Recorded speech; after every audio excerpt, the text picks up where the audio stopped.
What's up, y'all? So, if you follow my channel, then you already know the beginning of the story. If you are new, welcome. I love having you here. You would have to go back and look at the video titled "The Narc Will Become Your Neighbor," and then you have to follow up with the video titled something like "Side Bitches Panic When It's Their Turn." But for those of you who already followed the story about the bitches that my ex-narc was fucking that lived directly across the street from me, where you can see into my window, I can see into theirs, and that they moved out a few days ago, let's update you on what happened with that, okay? I mean, this is juicy as fuck, so please sit down with your wine, your drink, your Henny, your blunt, whatever it is you do. Start doing it right now. Okay. So, all right. So, after they moved out, this was a couple days ago. I was like sitting down looking at my Fire Stick TV or whatever, right? And as you guys know, the narcissist hacks somehow through my Fire Stick and just puts messages on my TV like, you dumb bitch, you blah, blah, blah, blah, blah, whatever, right? So I'm eerily like used to him popping in and out through the Fire Stick since the Fire Stick has Suri on it, right? So, guess who made a return? The dumb bitch. The dumb bitches from across the street. No, they did not move back in. Their apartment is still vacant. But let me give you this Fire Stick story so that you can understand it. All right. So through the Fire Stick, he makes it a note to be like, hey, me and my boyfriend have been evicted. Bitch, like, you're on the DL. Why are you telling me that you and your boyfriend, who you weren't supposed to even be fucking or having, have been evicted? Okay? I don't give a fuck. What do you want me to do about it? Then he turns around and says he's homeless now. Okay, well, I hope it snow every day until you die, bitch. And then he makes it a point to be like, can I have some food? Are you really asking me for food? But we won't go there, whatever. I didn't respond to that. Then he goes, yeah, well, fuck you. Okay, so you asked me for food, and you turn around and said, fuck you. Okay, so that happens, right? Of course, I made a police report about it. That's neither here nor there. Of course, they already had him in the system because he's got multiple restraining orders on him and some other shit. So that's in the works, right? However, I look across the street and who comes into the empty apartment? One of the dumb bitches that moved out. And who's coming with them? Who are they letting stay in there? You guessed it, the narcissist.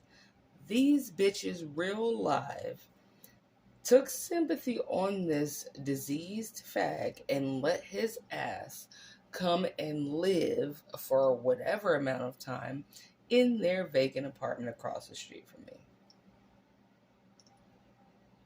Are you processing that? Because I know I'm not. That is so fucking thirsty.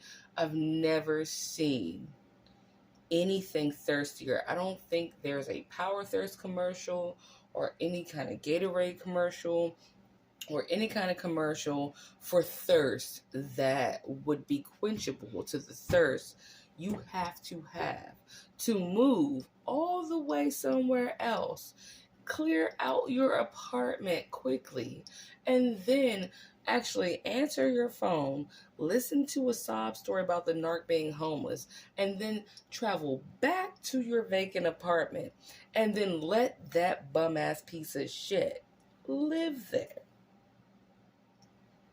So what you doing? You fucking this dude on a wooden floor, a diseased dick on a wooden floor in a vacant apartment? Like, okay, please tell me, ladies out there and men who are in the LGBTQ community, whatever, would you not question your self-worth if you found yourself bareback fucking a homeless guy in your vacant apartment? Would you not? Would you not be like, I should probably see a therapist? I should probably be sleeping in a room with padded walls without shoelaces in my shoes. Would you not? Because that shit cuckoo for Cocoa Puffs, bruh. All right, so I was like, wow. And I was like, maybe I'm tripping. No. Night number 2.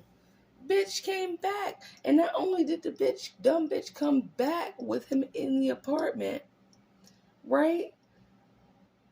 She let him bring his fucking boyfriend and his boyfriend's transsexual girlfriend.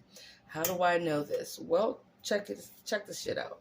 So since we're so close, I can check who's on Wi-Fi right there next to me. And who was on Wi-Fi, since I know their names? It was across the street from me. It was my ex-narc.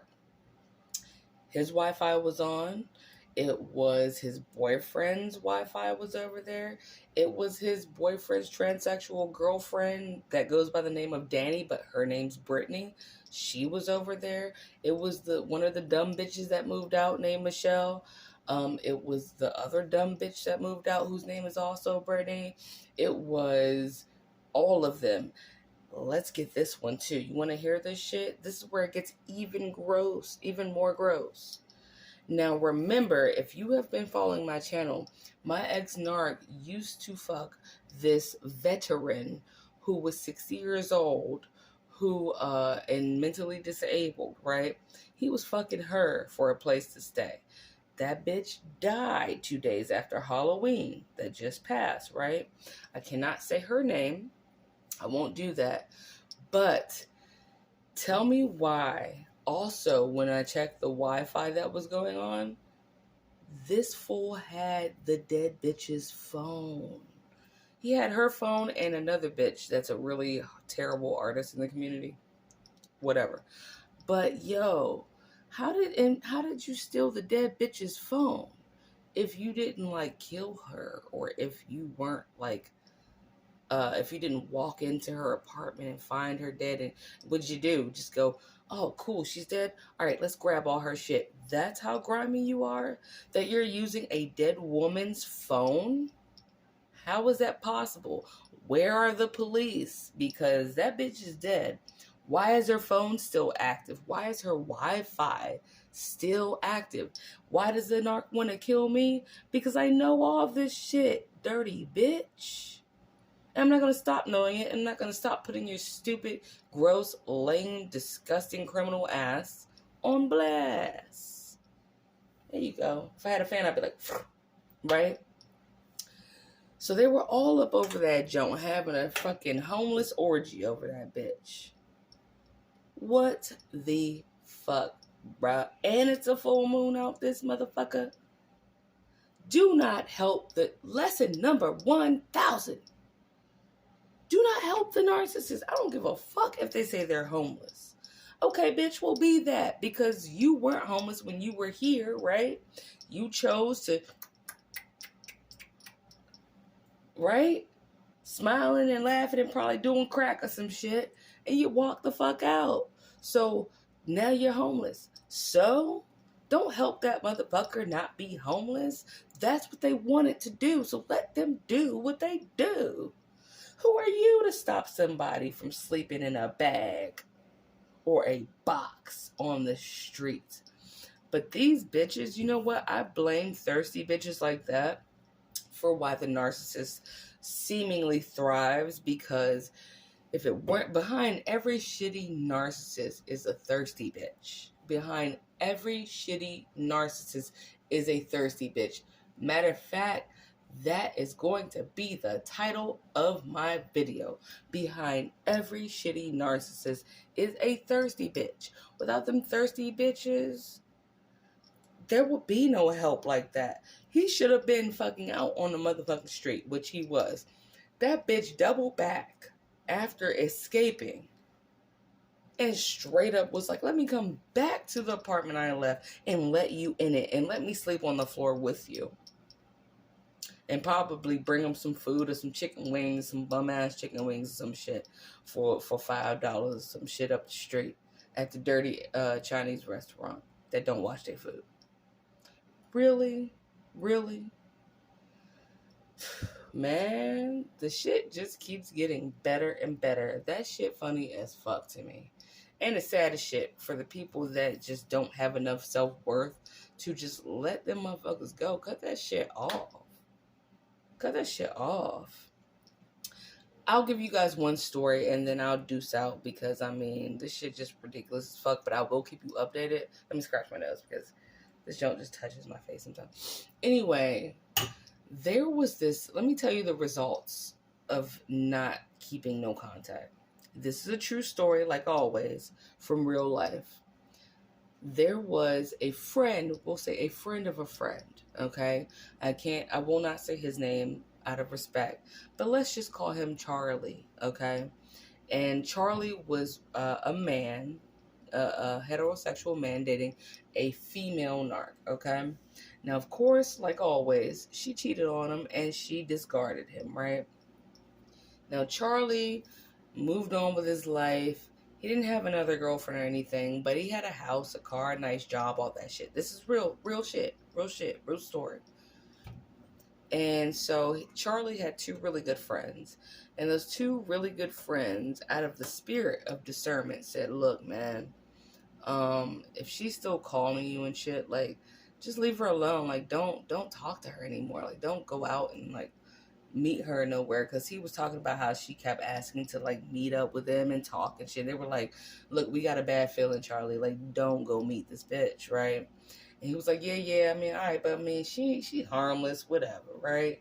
So Charlie did not listen. You want to know what happened to him? Okay. So Charlie gets a call again from the female narc. True shit. He goes, she didn't want to meet him at his house, which is kind of whatever, right? But she asked to meet in a public setting. She asked to meet at kind of like a park-like area, like an open field, okay? Charlie goes to meet this dumb bitch in an open field. Now, mind you, he already got away.